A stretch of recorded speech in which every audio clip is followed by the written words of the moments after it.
Talk about this. Travel trouble nationwide. It continues as the government shutdown causes a shortage of air traffic controllers. There have been over 400 delays and nearly 900 cancellations so far today. Transportation Secretary Sean Duffy is encouraging controllers to keep coming to work.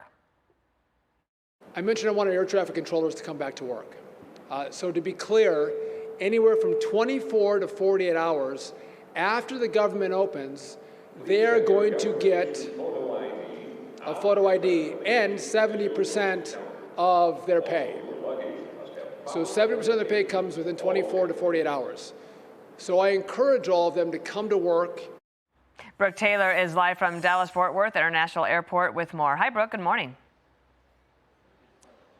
Hi, Dana. Well, thousands of travelers across the country, they've been dealing with delays and cancellations. And while it looks like the government shutdown is going to end soon, officials say it's going to take a few days for this mess to clear up and things to get back to normal. Since Friday, there has been over 10,000 cancellations nationwide. Transportation Secretary Sean Duffy warns that if the government doesn't reopen soon, we could see massive disruptions as soon as this weekend, and some airlines may even stop flying. So far this morning, there's been over 550 delays. There's been already nearly 900 cancellations. We spoke to some of the travelers impacted. It's very frustrating that you don't know.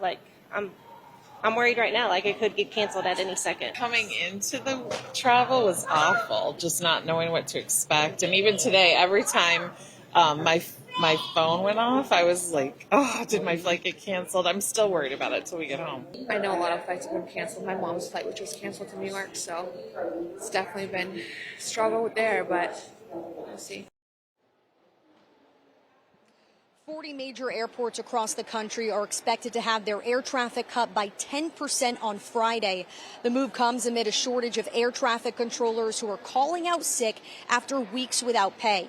President Trump has threatened to dock pay for those who do not return to work. Now, Duffy says that the government needs to reopen soon because, again, it's going to take several days for things to get back to normal. The reason for that, he says, it's going to take some time for those staffing levels to stabilize at the air traffic control centers. Dana. All right. Thank you. We'll get more now from Bill. Okay. Our guest is Richard Kennington, former air traffic controller. Richard, thanks for coming on, and good morning to you here. Listen to the president of the ATC here. This is Nick Daniels. Watch here on the numbers. Air traffic controllers share the exact same frustration as the American flying public, that they should not be the pawns in any type of government shutdown. The way that this doesn't happen, the way that we don't see this type of disruption in the national airspace system that's already fragile enough, where we only have 10,800 certified controllers, operating where there should be 14,633, 3,800 short. It needs to end tonight. It needs to end now. Yeah, emphatic there at the end. Richard, he had his numbers. Here's the ones we have. Total number of ATC, 11,000, a shortage of 3,000. So in the same ballpark there. You're saying that we as a country are trailing modern nations all over the world. How so? Bill, I've been to 5 different countries this year alone and seen their air traffic control systems. Aside from just how beautiful the buildings and that sort of thing are, they don't have this disruption in services that we do. It's inexcusable. Since January, we've been talking about the importance of modernizing the system, and the Secretary has made that a high priority, and we applaud him for that.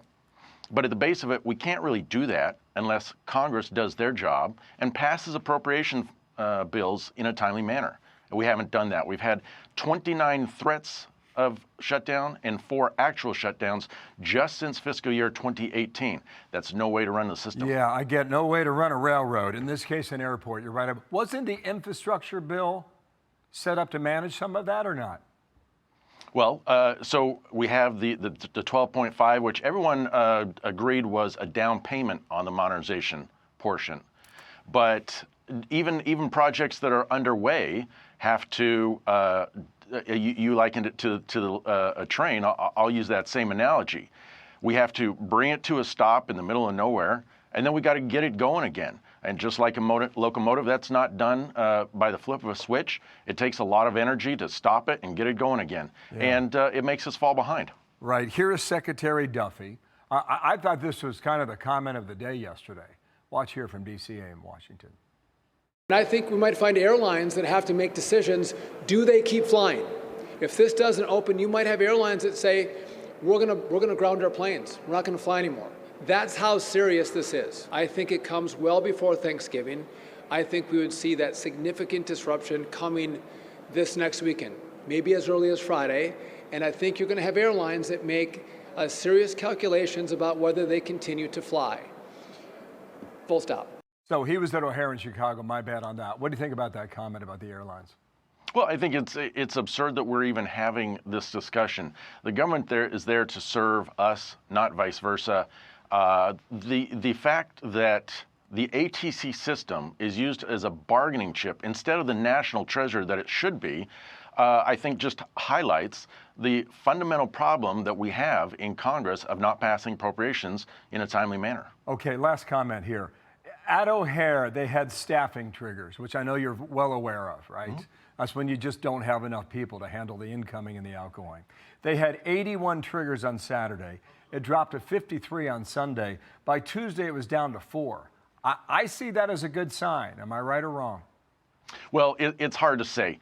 Air traffic controllers are required to be fit for duty. And if they're not, they're obligated to sick out.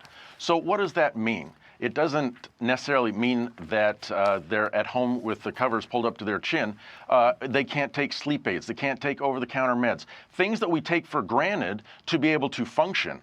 Air traffic controllers can't do that. And yet they're required to be fit for duty.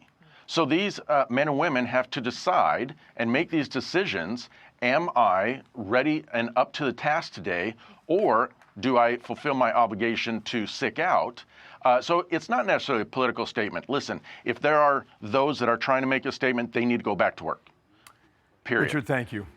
Strong comment there at the end. Thank you, sir, for coming on. Richard Kennington, let's get it done. Thank you, sir. I'm Steve Doocy. I'm Brian Kilmeade. And I'm Ainsley Earhart. And click here to subscribe to the Fox News YouTube page to catch our hottest interviews and most compelling analysis.